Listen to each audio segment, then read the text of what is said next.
कि उस्मान बुज़दार बहैसियत वज़ीर आला बहाल हो गए हैं। दूसरी जानिब अदालत ने ये हुक्म दे रखा है कि आज हमजा शहबाज से हलफ लिया जाए। इसी पर बात करने के लिए bureau chief Lahore rice Ansari साहब हमारे साथ लाइन पर मौजूद है। रईस साहब बताएगा आज क्या सूरत हाल बन रही है, ये जो नई डेवलपमेंट हुई है?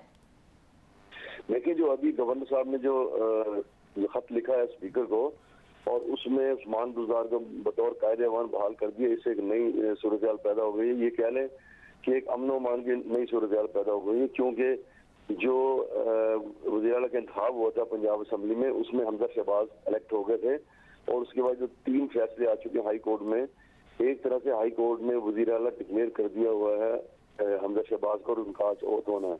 लेकिन कल गवर्नर पंजाब ने अपनी आनी टीम जो थी उससे राय ली और उसके बाद एक खत लिखा जिसमें ये वजह बताई गई कि जो खत था, जो रिजाइन था, ये खत लिखा गया था उसकी जानिब से, बुज़दार की जानिब से, वो गवर्नर पंजाब का नाम आना चाहिए था, लेकिन ये प्राइम मिनिस्टर ऑफ पाकिस्तान को दिया गया, लिहाजा ये गैर आनी है, इसको मुस्तरद कर दिया गया।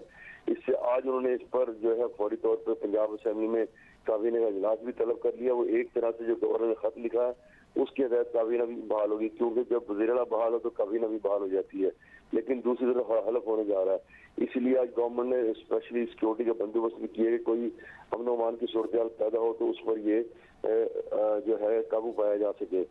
अगर ऐसा कोई इम्कान हुआ तो आज मतवक्को है, ये मतवक्को है हमें कि जिस तरह फोर्स अप्लाई की है, जो गवर्नमेंट का मूड नजर आ रहा है, अगर ये काबीना का इजलास होना है तो इसमें गिरफ्तारियां भी हो सकती हैं। ये आज जो खास बात इसमें जो नजर आ रहा है हमें, जो हमारे रास्ते भी हुए, उन्होंने कहा ये जो इजलास बुलाया गया है उस्मान बुज़दार का ये गैर कानूनी है, क्योंकि वज़ीर आला ने मुंतखब हो चुके हैं, उनका हलफ होने जा रहा है और हाई कोर्ट ने ऑर्डर कर दिया हुआ है। और इसके अलावा अभी थोड़ी देर बाद एक रिट पिटीशन फाइल होने जा रही है, जिसमें बताया जा रहा है कि जो वकला की बड़ी तादाद जो है वो वहाँ आज हाई कोर्ट में जमा होगी और उसके बाद पिटीशन फाइल की जाएगी। ये एक सूरत हाल ऐसी बन गई है कि जिसमें जिस तरह ये कह लेंगे जो कौमी असम्बली का मामला हुआ था, रात को एक मामला सामने बना और बहुत संगीन सूरत हाल बन गई थी, उस तरह की कोई सूरत हाल बनती नजर आ रही है, जिसके बाद हुकूमत ने जो है बहुत ज्यादा फोर्स को डिप्लॉय किया। जी अच्छा रईस साहब, 28 मार्च को जब इस्तीफ़ा दिया था उस्मान बुज़दार ने तो इसका नोटिफिकेशन जारी हो चुका था, तो अब जो एतराज़ लगाया जा रहा है इसकी कितनी वक़्त होगी? देखिए जी, इसकी वक़्त इसलिए नहीं है कि जो इस्तीफ़ा था उसमें जो उस वक्त गवर्नर सरवर थे उन्होंने उस्मान बुज़दार को बुलाकर पूछा था कि आप ही का रिजाइन है, तो उन्होंने कहा जी ये मेरा ही रिजाइन है। गवर्नर की जानिब से तस्दीक करनी बहुत जरूरी होती है। आइन में जरूर ये लिखा है कि जो भी वो इस्तीफा होगा वो हैंड रिटन होगा और गवर्नर के नाम यानी अथॉरिटी का नाम दिया जाएगा।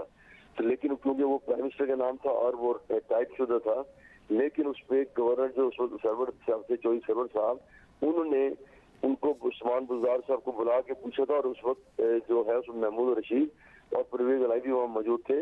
उनसे पूछने के बाद उन्होंने इसको एक्सेप्ट किया था।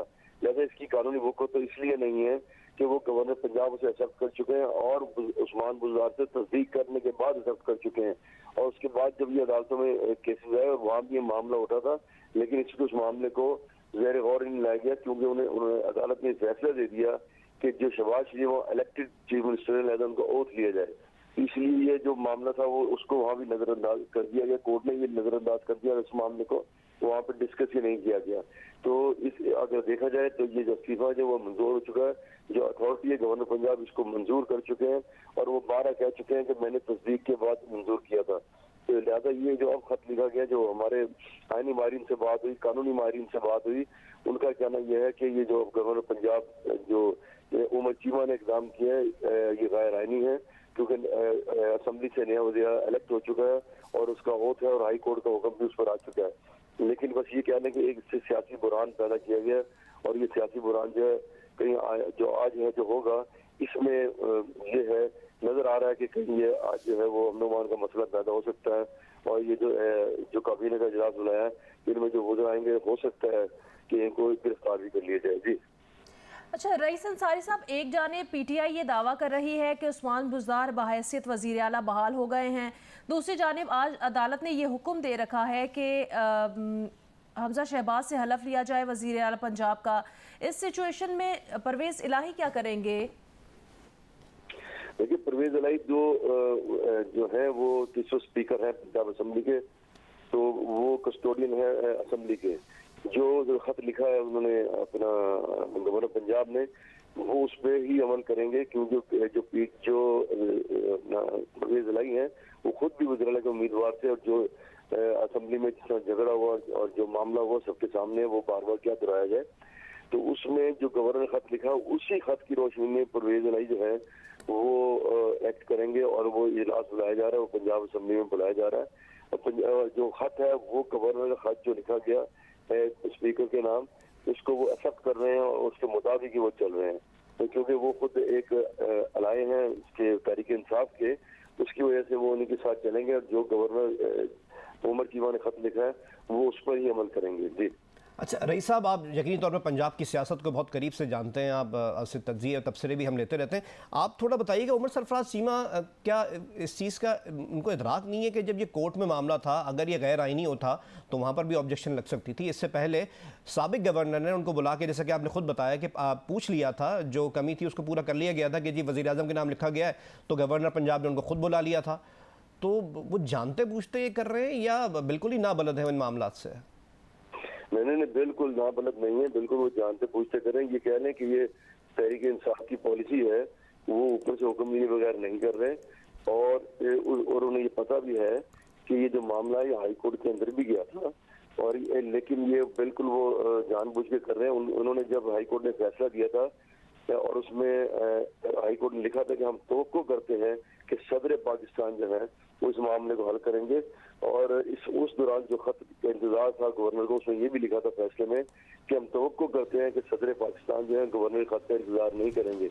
लेकिन गवर्नर ने जो 22 जुलाई को फैसला हुआ, उसके बाद 27 जुलाई को फैसला हुआ, उस पर फिर खत लिखा उन्होंने गवर्नर पंजाब के सदर को कि इसमें कुछ आईनी निकात की तशरीह दरकार है, इसमें आपकी रहनुमाई चाहिए।